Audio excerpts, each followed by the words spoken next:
Ibu, slide-nya udah kelihatan belum, Bu? Sudah.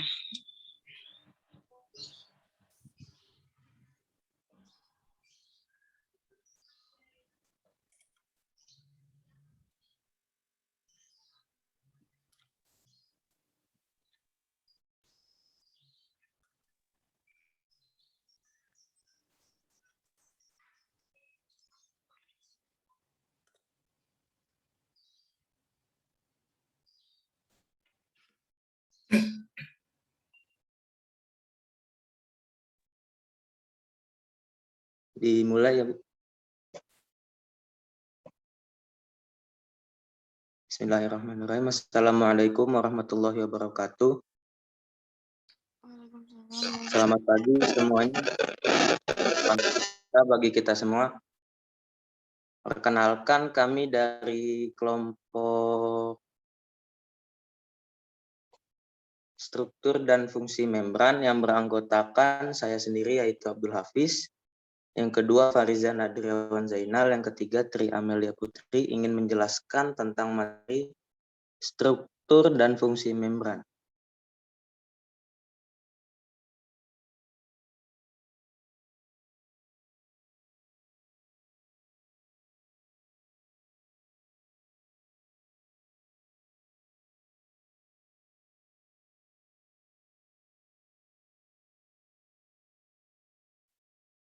Pengertian membran sel.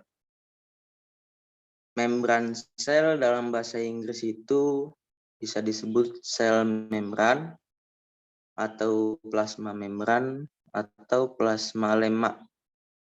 Adalah membran semi-permeable pada sebuah sel yang mengelilingi dan membungkus isi sitoplasma dan nukleoplasma. Membran sel memisahkan sel dari cairan interstitial atau komponen utama dari cairan ekstraseluler di sekitarnya. Pembentukan membran sel dilakukan dengan bahan dasar berupa lipoprotein yang dibentuk oleh lemak dan protein.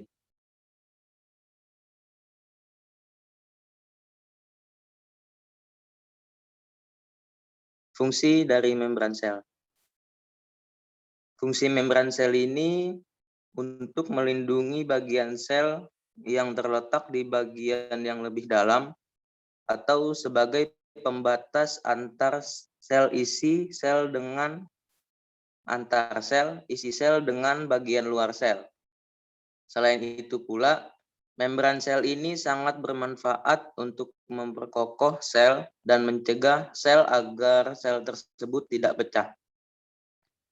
Sebagai reseptor dari rangsangan luar dan sebagai tempat untuk melakukan pertukaran zat transport molekul, serta dapat digunakan sebagai tempat berlangsungnya berbagai reaksi-reaksi kimia.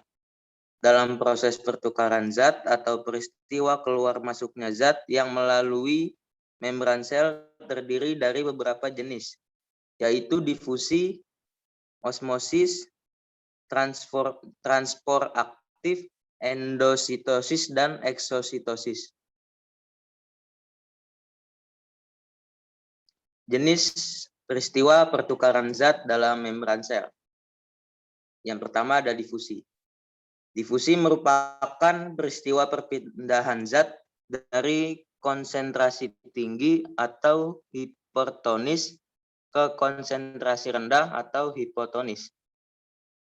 Yang kedua ada osmosis. Osmosis merupakan kebalikan dari difusi, yaitu peristiwa perpindahan molekul zat pelarut dari konsentrasi rendah ke konsentrasi tinggi. Yang ketiga ada transport aktif. Transport aktif merupakan proses pengangkatan zat berupa glukosa dan asam amino yang dilakukan oleh sel. Transport aktif memerlukan energi ATP untuk melewati membran semi-permeable. Yang keempat ada endositosis. Endositosis merupakan peristiwa masuknya suatu zat ke dalam sel akibat terjadi lekukan pada membran sel, sehingga mengakibatkan suatu zat terjebak di dalamnya. Yang kelima ada eksositosis. Eksositosis merupakan kebalikan dari endositosis, yaitu peristiwa keluarnya suatu zat yang terbungkus oleh membran sel.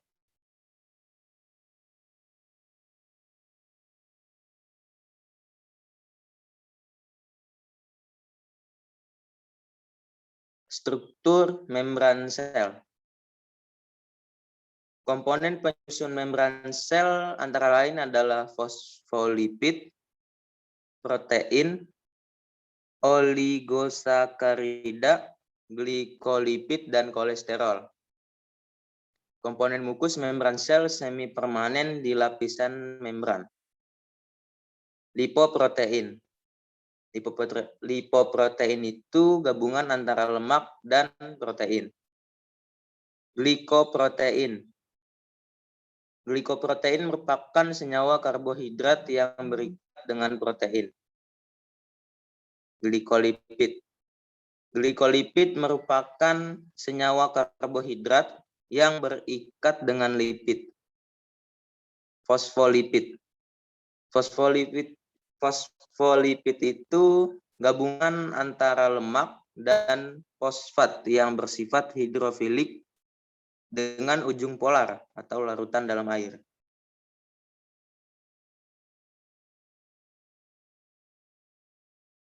Komponen utama membran sel terdiri atas fosfolipid. Selain itu terdapat senyawa lipid seperti sphingomyelin, kolesterol, dan glikolipida. Fosfolipid memiliki dua bagian, yaitu bagian yang bersifat hidrofilik dan bagian yang bersifat hidrofobik. Bagian hidrofobik itu merupakan bagian yang terdiri atas asam lemak. Sedangkan bagian hidrofilik merupakan terdiri atas gliserol, fosfat, dan gugus tambahan seperti kolin, serin, dan lain-lain. Penamaan fosfolipid dan sifat masing-masing akan bergantung pada jenis gugus tambahan yang dimiliki oleh fosfolipid. Foskolin PC, fosfoetanolamin PE, fosfoserin PS, dan fosfoinositol PI. Secara alami di alam fosfolipid akan membentuk struktur misel atau struktur yang menyerupai bola atau membran lipid dua lapis. Selanjutnya dibacakan oleh Tri Amelia. Baik. Protein membran yaitu protein integral memiliki domain melintang di sitoplasma dan bagi bagian luar sel juga protein integral juga memiliki fungsi untuk memasukkan zat-zat ukurannya yang lebih besar. Protein transmembran yaitu protein ini terintegrasi pada lapisan lipid dan dapat menembus dua lapisan transmembran atau lipid bersifat antiprotik memiliki sekuen halus protein hidrofobik menembus lapisan divida dan utain asam amino hidrofilik ada banyak yang merupakan gugus gula protein pada jumlah luar sel.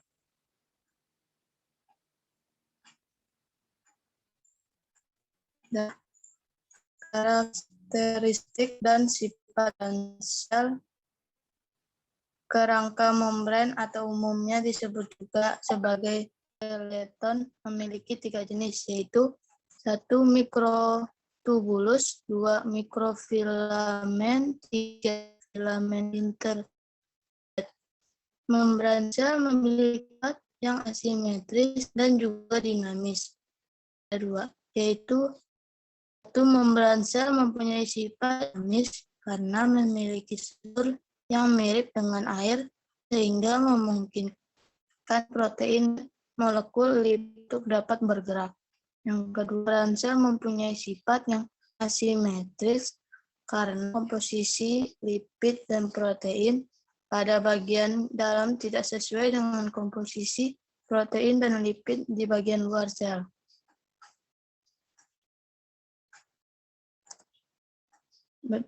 Berdasarkan dari kemampuannya, sifat dari membran sel dapat dibagi menjadi 3 jenis. 1. Impermeable, yaitu sifat membran yang tidak mengizinkan zat apapun dari luar sel untuk masuk ke dalam sel.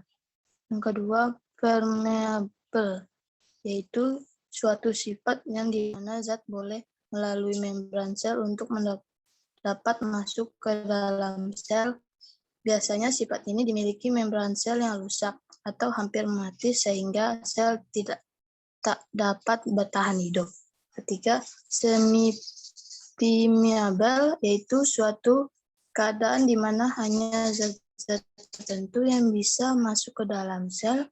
Biasanya membran sel normal mempunyai sifat semi-permeable.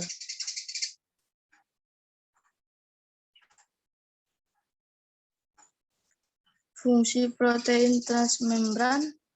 Protein membran adalah protein yang berinteraksi dengan atau bagian dari membran biologis. Protein membran ini membuat protein membran integral yang bertahan secara permanen atau bagian dari membran dan protein. Protein membran peripheral yang hanya sementara menempel pada lipid dua lapis atau pada protein integral lainnya. Protein membran menampilkan berbagai fungsi viral untuk kesintasan organisme. 1. Protein reseptor. Membran merelay sinyal antara internal sel dan lingkungan eksternal. 2. Protein transport, memindahkan ion melintasi membran. Protein ini dikategorikan berdasarkan basis data klasifikasi mengangkut. Ketiga, enzim membran mungkin memiliki banyak aktivitas seperti oksidoreduktase, transferase, dan hidrolase. Keempat, molekul adhesi sel memungkinkan sel untuk mengidentifikasi satu sama lain dan berinteraksi.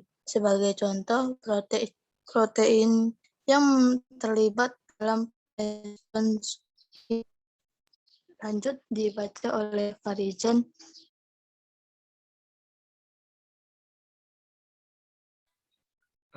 Macam-macam transport pada membran. Secara umum, transport membran pada sel dibedakan menjadi 2, yaitu transport aktif dan transport pasif. Transport pasif itu sendiri merupakan mekanisme pergerakan zat larut yang terjadi spontan dari konsentrasi zat tinggi atau hipertonik ke konsentrasi zat rendah atau hipotonik. Karena perpindahan terjadi menuruni gradien konsentrasi, mekanisme transport pasif tidak memerlukan energi atau ATP. Transport pasif meliputi difusi, osmosis, difusi terfasilitasi, dan transfer melalui ion channel. Yang pertama ada difusi. Difusi sendiri merupakan proses perpindahan suatu zat yang terjadi secara spontan dari tekanan yang tinggi ke arah tekanan yang lebih rendah. Tekanan difusi berkorelasi positif dengan konsentrasi zat tersebut. Artinya, makin tinggi konsentrasi larutan, maka makin tinggi pula tekanan difusi zat tersebut. Mekanisme difusi dapat dijelaskan pada 2 ruang bersekat dengan konsentrasi zat yang berbeda. Ketika sekat dibuka, zat terlarut akan bergerak dari konsentrasi yang lebih tinggi menuju konsentrasi yang lebih rendah. Saat konsentrasi di kedua ruang sama, maka tidak ada terjadi perpindahan zat lagi. Terus kecepatan difusi juga dipengaruhi oleh beberapa faktor, yaitu jarak, luas permukaan, perbedaan konsentrasi, suhu, permeabilitas membran, dan ukuran molekul. Difusi biasanya digunakan untuk mentransport molekul-molekul gas. Contoh yang dapat ditemukan pada membran alveolus saat terjadi pertukaran antara gas CO2 dengan O2.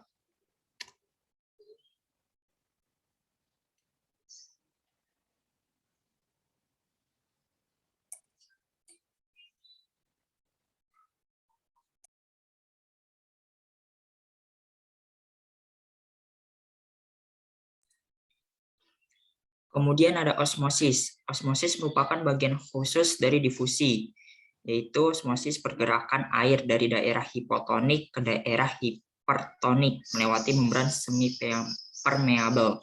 Di samping itu, dampak peristiwa osmosis terjadi pada sel ketika ditempatkan pada larutan dengan konsentrasi berbeda.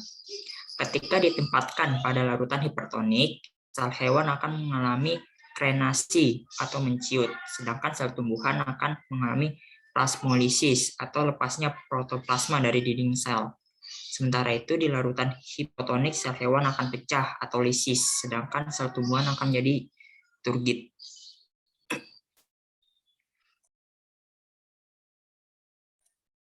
Difusi terfasilitasi, yaitu difusi yang dibantu oleh protein-protein tertentu yang membentuk struktur yang menyerupai saluran, sehingga molekul bisa melintasi membran plasma. Bentuk protein tersebut disebut sebagai protein pembawa atau transporter atau carrier protein. Mekanisme ini termasuk transport pasif karena mempercepat proses difusi tanpa mengubah arah gradien konsentrasi. Contoh transporter adalah transporter glukosa yang dapat ditemukan pada plasma membran hati mamalia. Setelah makan, kadar gula di luar sel tinggi.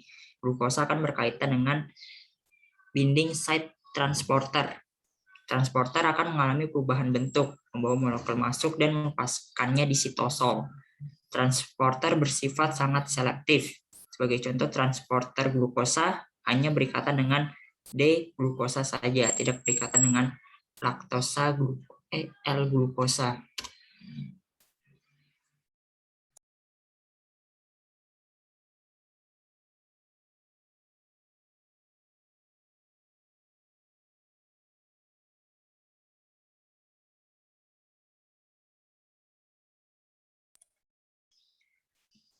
Dan kemudian transport melalui ion channel. Transport melalui ion channel terjadi pada ion-ion yang sulit ditransport secara difusi akibat muatan listriknya. Ion channel memiliki dua sifat khusus, yaitu selektivitas ion berdasarkan ukuran dan muatan, serta memiliki gerbang atau gate. Berdasarkan pemicu pembuka dan penutupnya gerbang ion channel, terdapat 3 macam ion channel, yaitu ada voltage gate channel, yaitu dipicu oleh perubahan potensial membran, seperti yang dapat ditemukan pada sel saraf. Kemudian ada ligand gate channel, yaitu dipicu oleh terikatnya ligan tertentu pada ion channel. Contohnya adalah reseptor acetylcholine nicotinamide. Dan yang terakhir ada stress active channel, dipicu oleh gaya mekanik. Contohnya terdapat pada sel rambut auditori. Getaran suara membuat stress activate channel K, sehingga ion bergerak menuju rambut. Pergerakan tersebut menghasilkan sinyal listrik yang akan ditransmisikan ke saraf auditori dan dilanjutkan ke otak.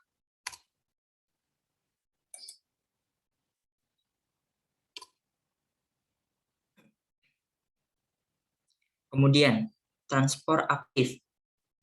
Transport aktif merupakan mekanisme transport melawan gradien konsentrasi dari zat terlarut dengan konsentrasi rendah atau hipotonik menuju konsentrasi yang tinggi atau hipertonik.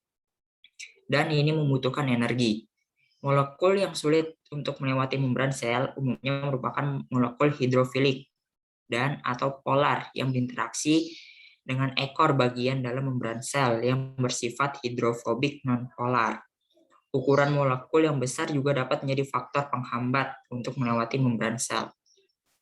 Terdapat 3 mekanisme transport aktif, yaitu coupled transporter atau transporter, ATP driven pump, dan light driven pump. Yang pertama, coupled transporter atau transportex.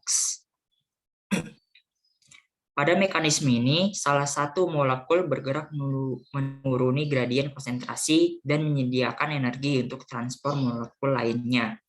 Terdapat 2 tipe transporter, yaitu symport dan antiport.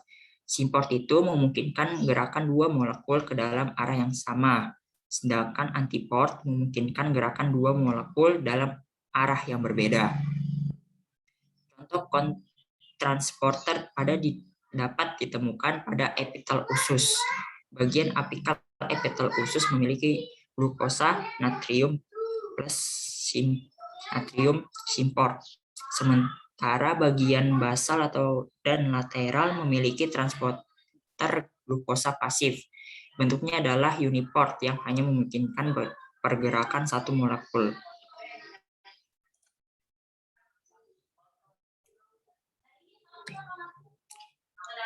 ATP driven pump. Mekanisme pompa ATP terjadi akibat perubahan pada protein membran, sehingga memungkinkan molekul bisa melewatinya untuk keluar atau masuk sel. Perubahan bentuk itu sendiri terjadi dengan penggunaan ATP. Contoh dari pompa ATP adalah pompa Na+ atau K+, yaitu natrium atau kalium. Mula-mula natrium dari dalam sel berikatan dengan pompa ATP pada dinding set yang terekspos pada bagian luar sel dan mengaktifkan pompa ATP. Kemudian ATP ini dipecah menjadi ADP dan grup fosfat atau P yang berikatan dengan pompa.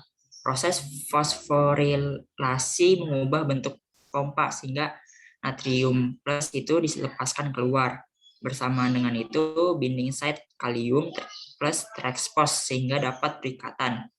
Pengikatan kalium plus ekstraseluler tersebut memicu pelepasan fosfat yang menyebabkan bentuk pompa kembali ke bentuk awal dan melepaskan kalium plus di dalam sel. Dan yang terakhir adalah light driven pump.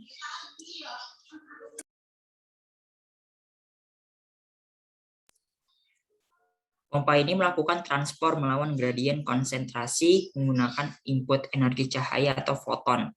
Light driven pump dapat ditemukan pada berbagai Archaebacteria halofilik. Contoh dari mekanisme ini terdapat pada protein Bacteriorhodopsin yang ditemukan pada Halobacteria. Selesai. Sekian penjelasan dari kelompok kami. Lanjut ke sesi pertanyaan. Silahkan teman-teman, kalau ada yang mau bertanya, boleh mungkin 2 penanya aja kayaknya. Silahkan. Ibu, izin tanya. Oke. Tidak. Kan tadi tuh di PPT Namanya bilang. siapa? Ya, namanya siapa? Ananda Maharani. Ya, kenapa Ananda?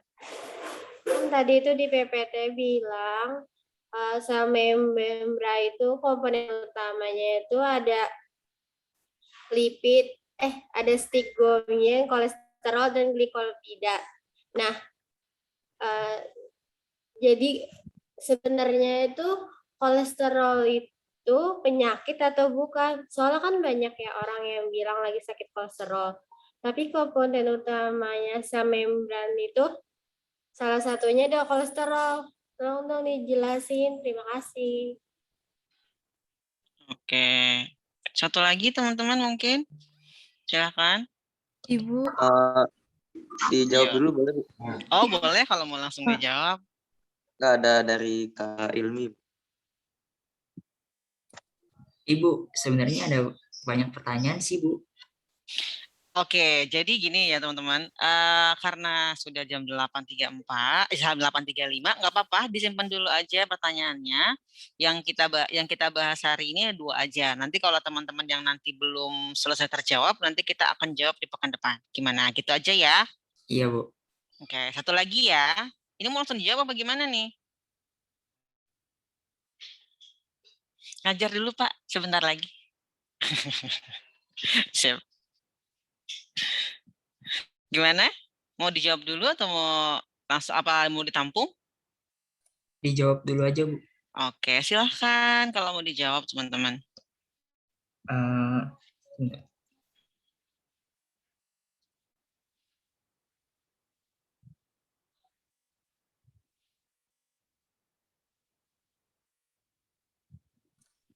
Jadi seperti ini, kolesterol itu bukan penyakit. Kenapa? Karena di dalam tubuh kita itu emang udah ada kolesterol. Nah, kolesterol ini itu tuh udah banyak, maksudnya fungsi-fungsinya di dalam tubuh kita, tapi dalam jumlah yang sedikit gitu. Kalau misalnya kolesterol itu dalam jumlah banyak, nah itu baru yang penyakit. Tapi kalau kolesterol dalam takaran yang sedikit di dalam tubuh kita itu bakal sangat membantu kita, seperti pada membran sel ini, yaitu pada fosfolipid. Kan di sini kan ada namanya kolesterol. Nah, di sini teman-teman. Nah, ini kan ada kolesterol nih teman-teman. Nah, ini bukan penyakit gitu loh. Jadi ini juga bisa membantu gitu. Nah, itu kolesterol itu berada di antara molekul fosfolipid dengan bagian hidroksil yang bersifat polar atau dekat dengan fosfolipid gitu. Nah, fungsinya itu jadi pada saat kondisi lingkungan panas, kolesterol akan berperan dalam menghambat pergerakan fosfolipid atau mencegah fosfolipid terlalu renggang atau cair. Namun, saat suhu lingkungan dingin, kolesterol akan bekerja dengan menghambat interaksi antara lemak, sehingga mencegah membran memadat atau beku, dan mempertahankan struktur membran cukup cair. Nah, kolesterol ini sendiri juga terdapat pada membran sel hewan, sedangkan pada membran sel tumbuhan, fungsinya itu digantikan oleh sterol. Gitu. Paham, Nanda? Iya, paham. Kasih. Oke, satu lagi teman-teman. Tadi sebenarnya jawabannya udah bener, jadi saya nggak perlu jelasin lagi ya. Udah oke banget jawabannya. Jadi emang bukan penyakit ya teman-teman kolesterol itu. Jadi selain dia di membran sel, dia juga berperan untuk pembentukan hormon steroid ya. Sebenarnya yang berbahaya itu adalah kalau kolesterolnya itu nanti menyumbat pembuluh darah itu. Ya jadi kita tetap butuh kolesterol ya teman-teman. Artinya lemak, cuman dalam kadar yang secukupnya. Jadi tidak berlebihan gitu ya. Oke, satu lagi teman-teman silakan. Izin ngejawab dulu Bu ya, Hah, dari menjawab. Kak Ilmi. Oke, pertanyaannya apa? Kan pertanyaannya belum tahu. Jadi gini teman-teman, walaupun misalnya gini ya, walaupun teman-teman itu sudah mengelis atau membuat daftar pertanyaan begitu ya, teman-teman harus ditanyakan lagi. Kan saya nggak tahu, saya kan nggak baca list yang ada di kelompoknya Farizan kayak gitu. Ya, pertanyaan keduanya apa? Eh, Jelaskan perbedaan protein periferal dan protein integral selain berdasarkan letaknya. Oke, silakan dijawab. Jawabannya, selain berdasarkan letaknya, protein periferal maupun protein integral dapat dibedakan berdasarkan orientasinya, yaitu protein periferal kaya asam amino yang sisi rantainya bersifat hidrofil dan pada permukaan luar membran sel sering mengandung rantai gula atau glikoprotein dan berperan dalam reaksi kekebalan serta dapat bertindak sebagai reseptor. Sedangkan pada protein integral yang menembus permukaan dui lapis lipida juga kaya akan asam amino yang bersifat hidrofil. Asam amino protein yang menyembul keluar dari permukaan luar membran mungkin berikatan dengan rantai gula. Bagian protein yang terbenam di dalam bagian yang bersifat hidrofob dari dui lapis lipida kaya dengan asam amino yang sisi rantainya bersifat hidrofob. Oke, gimana? Itu pertanyaannya siapa ya tadi? Ilmi, Bu. Oke. Jam. Boleh deh satu lagi teman-teman.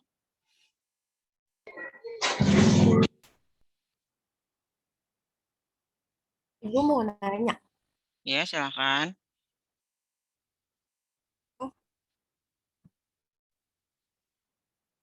Silakan.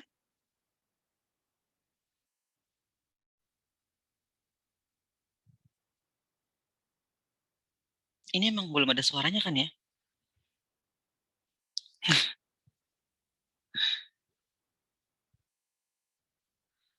Iya, silakan.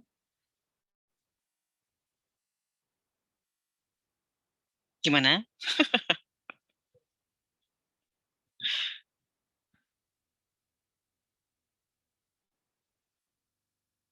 Gimana, teman-teman? Siapa yang mau tanya tadi?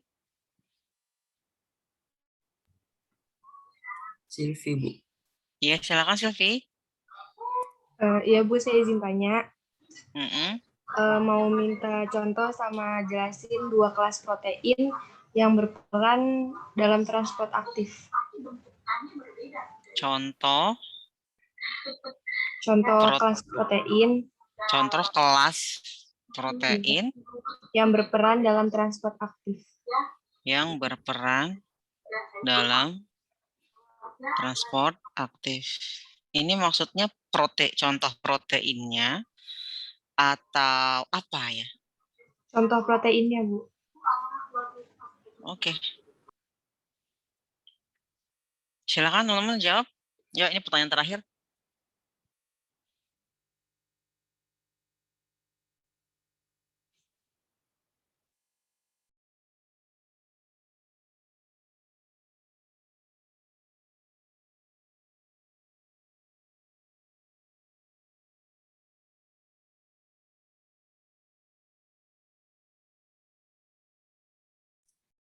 Ibu, maksud contoh proteinnya itu apa ya, Bu? Iya, makanya saya juga ininya bingung aja, Bu. pertanyaannya. Ibu, transporternya aja yang jelasin deh, Bu. Mungkin pertanyaannya saya juga bingung karena kan sebenarnya protein transport. Jadi protein yang bersifat untuk mentransport itu kan sebenarnya protein integral ya teman-teman. Jadi itu jadi saya bingung juga pertanyaannya sebenarnya. Ini maksudnya protein apa gitu maksudnya yang ada di membran selnya gitu. Ya kan sebenarnya proteinnya cuma 2, ada apa namanya? Enggak dua, ada protein integral, ada protein perifer, sama ada glikoprotein. Nah, maksudnya apa nih kalau transport aktif? Sebenarnya semuanya sama ya, karena kan dia apa namanya perpindahan molekul ya teman-teman. Maksudnya dia mau mengeluarkan sama mau masukin kayak gitu kan? Ya otomatis itu proteinnya adalah protein integral gitu. Itu bukan pertanyaannya atau bagaimana? Saya juga bingung. Makanya tadi saya nanya maksudnya yang ditanya proteinnya atau contoh transport aktif atau apa? Contoh transport aktifnya, Bu. Iya. Kalau contoh transport aktifnya, Farizan bisa jawab nggak?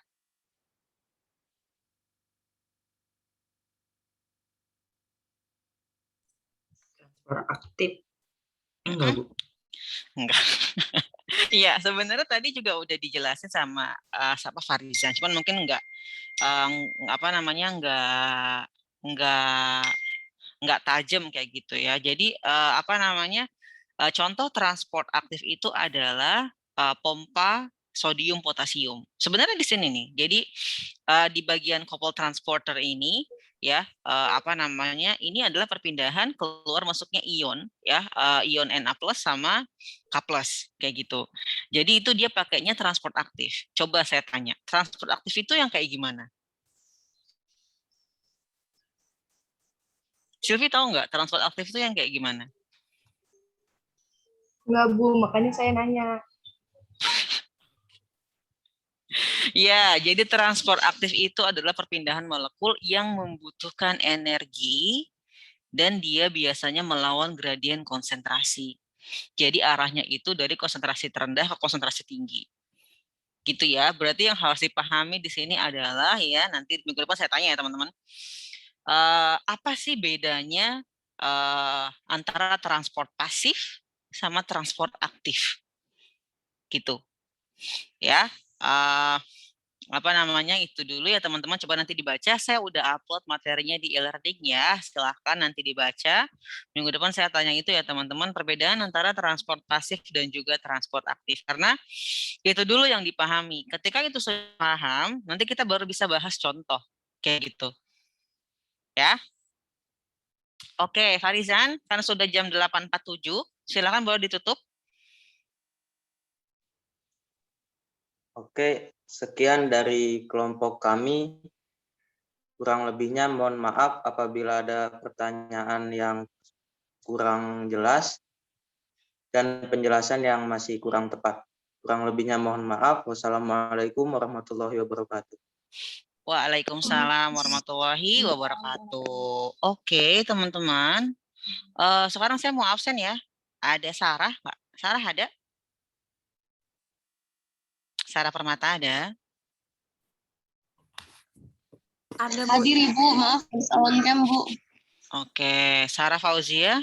Hadir, Ibu. Oke, Sofia Yuni? Hadir, Bu. Anissa Rahma? Hadir, Ibu. Gita Amelia? Hadir, Bu. Yusnia? Ini bener nggak sih? Ini kelas A kan ya? Iya, Bu. Kak Yusni aja lagi di rumah sakit, mungkin nggak kedengeran. Oke, sip. Lulu?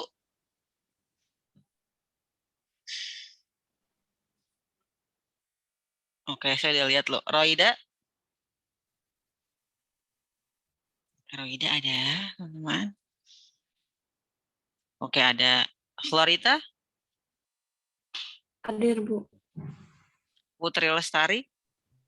Hadir, Bu. Farizan? Hadir, Ibu. Arta? Hadir, Bu. Azahira? Hadir, Bu. Syalsabila? Hadir, Bu. Ananda? Hadir. Ya, ada Siti Fatimah? Hadir, Bu. Ada. Abdul Hafiz? Ada. Ilmi Aulia? Hadir, Bu. Oke, Puji Ella? Puji Ella ada nggak, teman-teman? Kak Puji. Kenapa? Udah nggak ada, Bu. Oh, udah nggak ada. Oke, thank you. Tri Amelia? Hadir, Bu. Anita? Hadir, Bu. Oke, sip. Oke, teman-teman. Jadi sekali lagi saya mohon maaf ya, hari ini saya tidak bisa membersamai teman-teman sampai jam berakhir ya. Insya Allah kita ketemu lagi di pekan depan ya teman-teman. Mungkin pekan depan kita boleh bahas membran dulu. Tapi buat teman-teman yang maju untuk pekan depan disiapin aja. Kalau emang nanti waktunya cukup, kita presentasi di minggu depan. Gitu. Kalau emang nggak cukup, ya udah kita tunda di minggu depannya lagi. Gitu ya? Ibu mau nanya, Bu. Iya, kenapa? Kan kelompoknya Kak Sarah Permata sama Siti Fatimah itu ada anggota baru, Bu. Dia Oke, baru silakan.